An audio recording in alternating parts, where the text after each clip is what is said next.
told your friend you're not okay? And tell me what's wrong and why you never said you felt that way.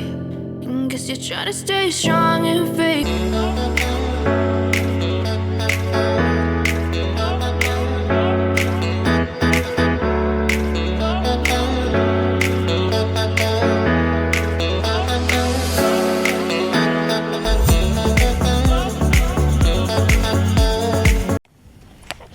Hai, Assalamualaikum. Berjumpa lagi dengan saya, Aisyah Bunga. Semoga kita dimurahkan rezeki, dipermudahkan segala urusan dan dijauhkan dari segala wabak penyakit yang sekarang dah merebak.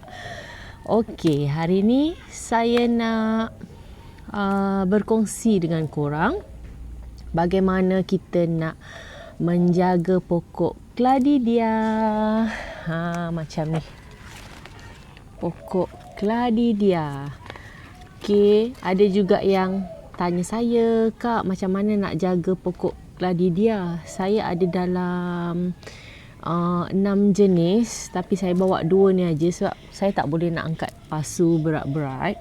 Okey, ni 2 yang dah rimbun. Ada jenis yang memanjang, ada jenis yang bulat macam ni, ada yang jenis warna hitam. Okey, nak jaga Cladidia ni senang je. Yang penting cukup air, cukup baja. Tapi Cladidia ni dia tak suka macam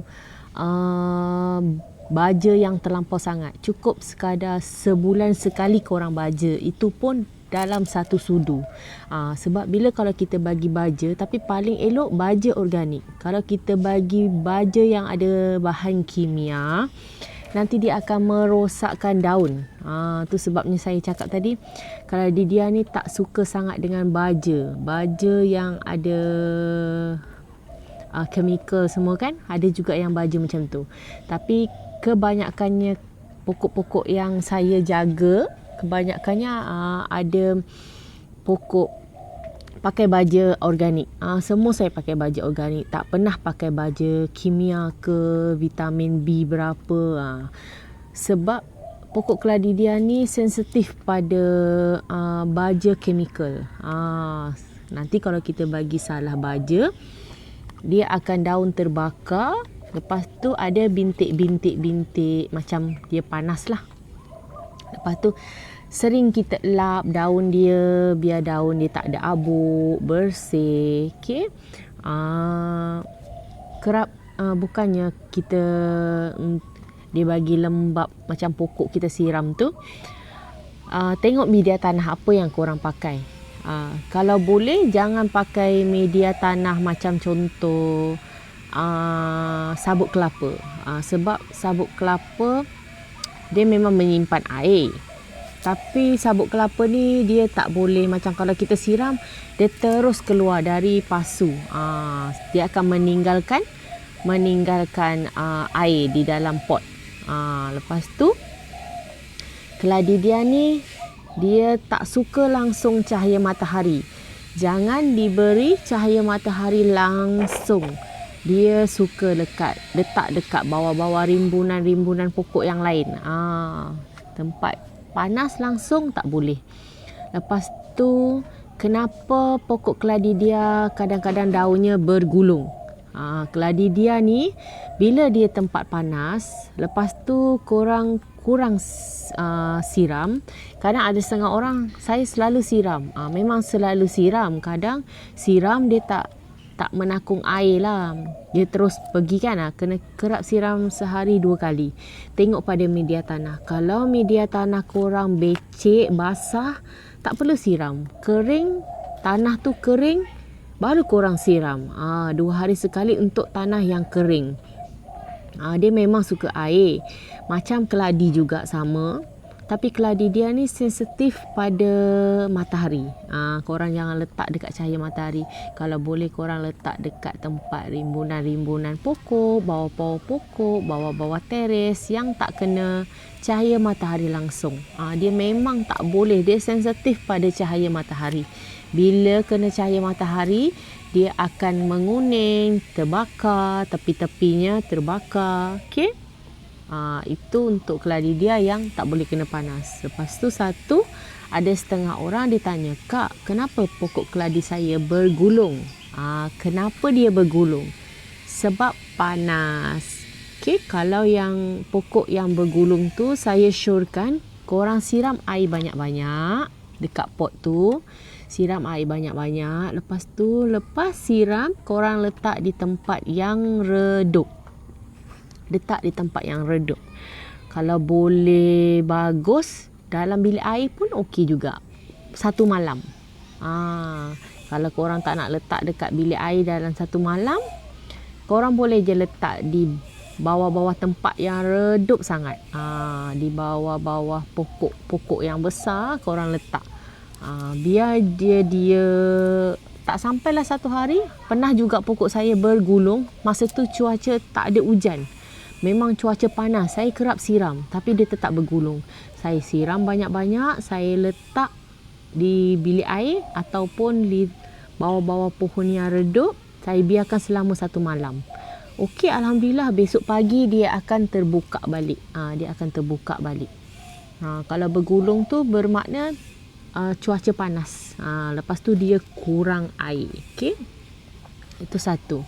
Lebih air pun tak boleh. Keladi dia sensitif pada lebih air. Okey, macam mana kita nak tahu lebih air tu? Okey, saya kongsikan kat sini. Lebih air tu, itulah tadi saya cakap, kita tengok pada pasu.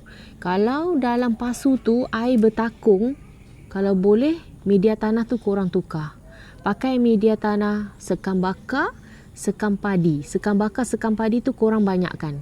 Sekam bakar, sekam padi dengan tanah organik. Tanah organik ni saya suka dekat sini.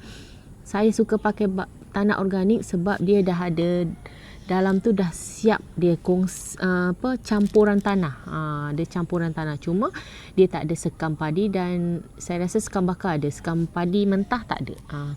Korang banyakkan sekam padi dengan sekam bakar. Macam tu. Bila banyak sekam padi dengan sekam bakar, bila korang siram banyak kali pun pokok korang, dia tak akan bertakung air. Bila tak bertakung air, dia tak akan busuk akar. Pokok keladi dia ni tak suka bertakung air. Dia suka dengan lembab. Tapi lembab dia bukan lembab yang becek. Becek tu bertakung air lah. Yang saya cakap tadi tu, bila dia bertakung, dia akan busuk akar. Nak tahu pokok keladi dia kita tu busuk akar, di keliling tepi daun ni dia ada kesan terbakar. Di kelilingi daun tu dia ada kesan terbakar. Okey, kesan terbakar tu bukan menyebabkan dia kering atau panas. Panas pun boleh juga, tapi tengok pada tanah. Kalau sekeliling tu terbakar, korang tengok media tanah korang. Cuba korang ambil jari, korang cocok sampai dalam tanah. Adakah tanah awak tu basah? Kalau tanah awak tu terlampau basah, bermakna yang terbakar tadi tu berpunca pada media tanah yang becek. Media tanah becek tu macam lecak lah. Lecak tu bertakung air macam mana? Macam tu lah. Tu sebab dia busuk akar. Okay? Kalau nak tahu media pokok korang tu sihat, macam ni lah. Kalau sihat, dia tak ada busuk akar, dia tak ada macam kering. Daun dia cantik, nampak. Lebih besar dari tangan saya. Ni. Okay. Ada juga yang daun panjang dah besar dah. Tapi saya nak angkat berat. Tak larat nak angkat sebab saya tak boleh angkat kerja berat-berat lah. Okey, ni yang hijau. Nampak? Besar sangat. Kalau korang nak besar macam ni, korang kena jagalah. Jangan kena panas. Keladi dia ni, kalau keladi tu, dia okey lagi. Dia boleh kena panas juga. Tapi tak boleh matahari yang terus lah. Kalau keladi dia ni memang tak boleh. Langsung tak boleh kena cahaya matahari. Bila kena cahaya matahari, mulalah dia akan terbakar daunnya. Nanti kalau baru hidup pun dia dah terbakar. Sebab terlampau panas. Dia suka kat tempat-tempat redup, tempat-tempat bawah-bawah pokok, tempat-tempat yang sejuk. Dia suka sangat keladi dia ni. Okey. Kalau korang nak bagi baja organik. Jangan pakai baja yang ada chemical. Okey. Baja yang ada chemical ni dia akan terbakarkan korang punya daun.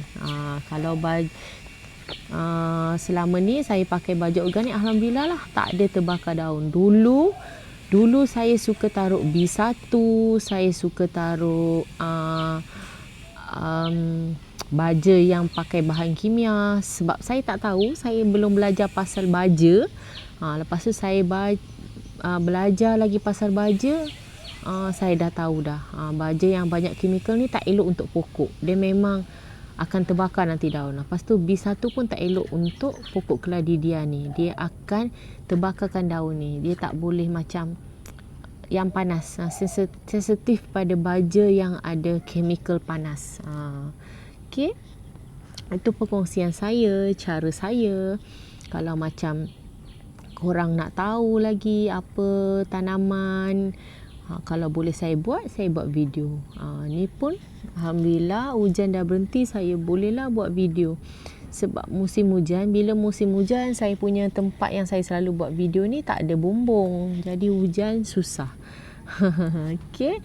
Jangan lupa like, komen dan subscribe. Subscribe tu percuma je tahu korang, tak bayar pun. Apa salahnya? Tekan sikit dan kita share sikit, komen. Okey. Jangan lupa tengok video saya akan datang. Okay, bye. Assalamualaikum.